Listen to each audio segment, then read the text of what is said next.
Friends இங்க beach கிட்ட ஒரு பொந்து இருந்து இது வந்து நண்டு பார்த்தேன். இவன் அண்ணா உள்ள இருக்குதான், இவன் எடுக்கிறானா இல்லையான்னு பார்ப்போம். ட்ரை பண்ண நிறைய மலர் மீன்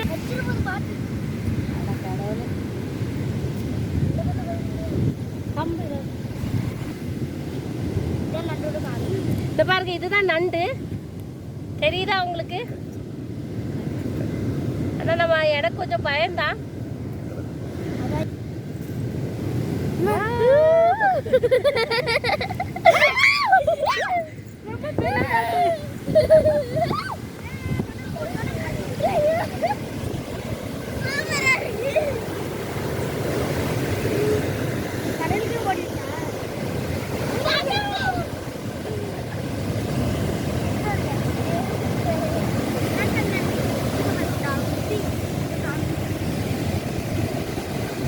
நண்டை பிடிக்க முடியல ஃப்ரெண்ட்ஸ். அதை வந்து தோண்டினோடனே அப்படியே கடலுக்குள்ளதான் ஓடிச்சு. அதோ தெரியுது பாருங்க, அங்க குடு குடுன்னு ஓடிடுச்சு அது.